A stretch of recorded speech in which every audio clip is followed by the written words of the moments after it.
Tell you what, I love what I hear, Tony Passon. I hope you're speaking up loudly in the party room. You've got another week in Canberra. Keep it up.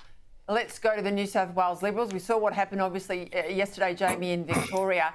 Mark Speakman under pressure. There's talk there could be a move against him tomorrow on Thursday. But he has put out what I'd regard as a pretty unusual pitch for the leadership. Let's have a listen.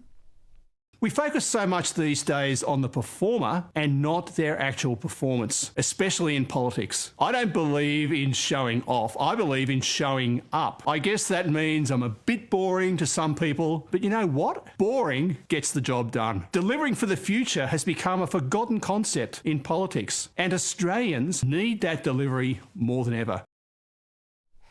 All right. I'm not so convinced. What do you think? I'm not sure you should be standing up there, Peter, and declaring that you're boring, especially when he's not resonating in the polls. And there was that recent Daily Telegraph article where someone was going out and asking who knew Mark Speakman, and no one did.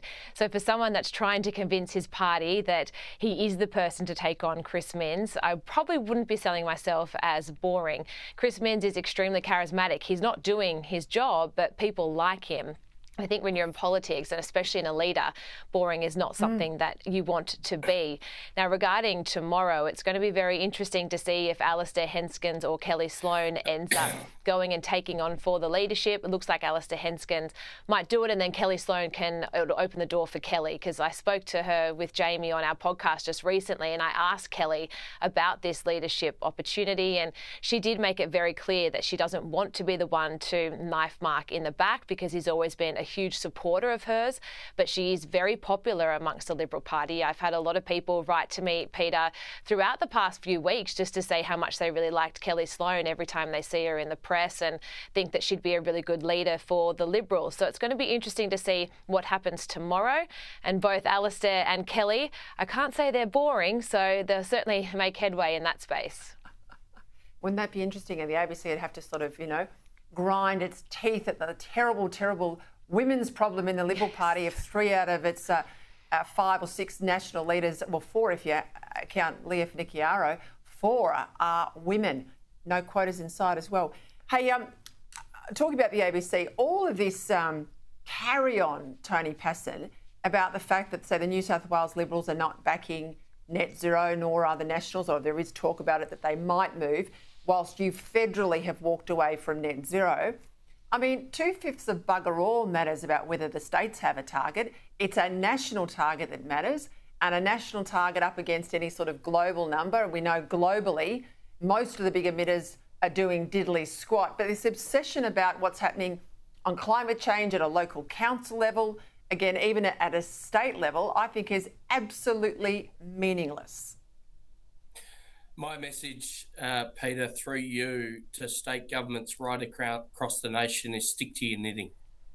Their knitting in this space is energy generation. And when we think about energy generation, if I can take the jurisdiction we're talking about, New South Wales, there's a lot of talk about net zero and these things, but when it really matters, when the pressure's on, when we need to make sure the lights stay on, all of a sudden the decisions we see are decisions to extend the life of coal-fired power stations. Now, presumably that's a position with respect to airing that the New South Wales Liberal Party supports. And so I find it very difficult to reconcile these positions. I just want them to focus on what we need from them, and what we need from them right now is a practical, pragmatic approach to energy generation. The fact that we've got ourselves in this mess is a product of too many chiefs and not enough Indians, too many people wanting to stir the pot and no one wanting to take responsibility. Yeah, and just on that, Tony Passon, what about Atlassian, Mike Cannon-Brookes, who we know donates to the Teals via Climate 200. He has climate targets for his company. They've not met them this year. They didn't meet them last year, and they didn't meet them the year before.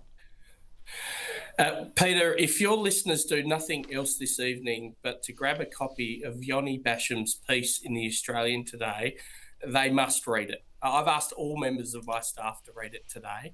Here we have a company owned by Mike Cannon-Brookes that wants to lecture the corporate world about what they need to do in relation to meeting net zero. And lo and behold, we find out they didn't meet their targets this year. They didn't meet them last year, and they won't meet them next year. There's a line in the piece that says not only did they miss their targets, but they lapped them twice.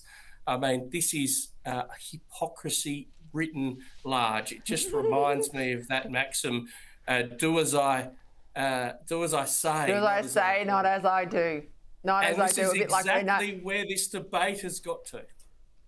100%. When Zali Steggall used to drive around in a great big gas-guzzling four-wheel drive, lecturing all of us. Yeah, good on that one. Let's go to the ABC, who don't mind a bit of a lecture. Their managing director, of course, at the National Press Club today, Hugh Marks. And he was asked about, and Chris Kenny's been absolutely diligent on this, about concerns regarding bias in their reporting. Have a listen. You would be aware of concerns raised, including on Sky News, about the coverage of Donald Trump's January 6th speech, but others too raising concerns around the Line of Fire series, the gunshot audio. Do you view these as reasonable scrutiny of fair criticism, and do you think they're worthy of further inquiry? Yeah, I mean, as I said at the time, I think the comparison of the ABC Four Corners to the BBC Panorama show was opportunistic. The same faults were not consistent on both programs. So I didn't accept that was legitimate criticism. Yeah, I don't know that the courts would say that, Jaimee, because the ABC's had plenty of payouts in relation to some of this stuff. What did you make of his response? So I watched that address to the press club, Peter, and I found it really interesting, a lot of the words that he was using throughout his speech regarding how the ABC is so impartial and how important they are to Australians. And that's where we all go to get our information because their journalists are top quality. And he just kept reiterating that line, impartial, we're impartial. And I just couldn't help but sit there and think, it's lucky that we've got people like Chris Kenny, who's been so good highlighting just how biased they have been in their reporting, in particular around Donald Trump and in that January 6th riot, where they have edited out some really key pieces of his speech where he was saying we're going to walk down there and cheer on members of the Senate and the congressmen and women who are doing a really good job. But they removed that and left the pieces in there where he's saying we're going to fight, but without context of the rest of the speech. Yep. It looked as though he was really inciting all that violence on January 6th.